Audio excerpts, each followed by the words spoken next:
A leading opposition politician from Uganda. Thank you for talking to Al Jazeera.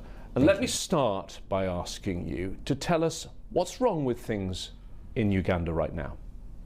I will try to be diplomatic and say many things are wrong, but if I was to be real, I would say almost everything is wrong, and it all begins with leadership. We have what many people describe as a kleptocracy for a government, which we hope to make better. It's relatively recent that you've emerged on the political scene.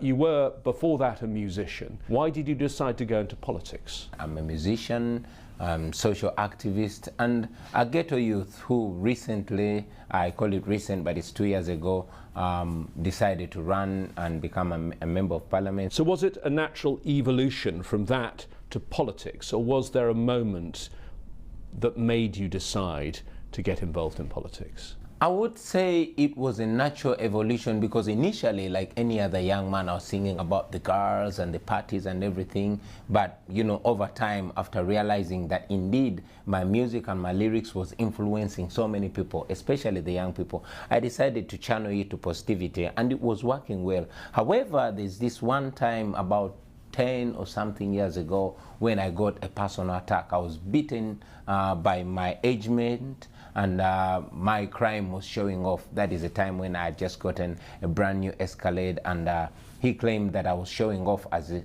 I didn't know that. Showing off a flash car? Showing off a flash car, as if I did not know that the country actually had owners. That communicated so much about the injustices that so many people had been going through in my full glare, and I decided to make injustice my enemy, and that is when I started singing what now the regime calls political music, trying to address those injustices. However, I reached a time when I realized I could not keep just talking about them through my music, and that's why I decided to get into actual politics, so I could have a more formal platform in the Parliament of Uganda to address these issues, and that's what I've been doing.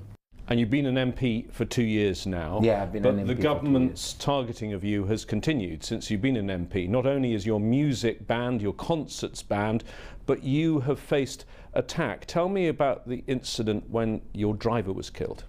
Well, I said it the day I went to Parliament, that since the Parliament refused to come to the ghetto will come to the Parliament. I wanted to articulate those issues that the regime, the government, and those people that rule over us had ignored for a very long time. Of course, when I got into Parliament, it brought a lot of attention of the common people. They picked interest in the politics, and indeed they started pushing me and suggesting that I run for president.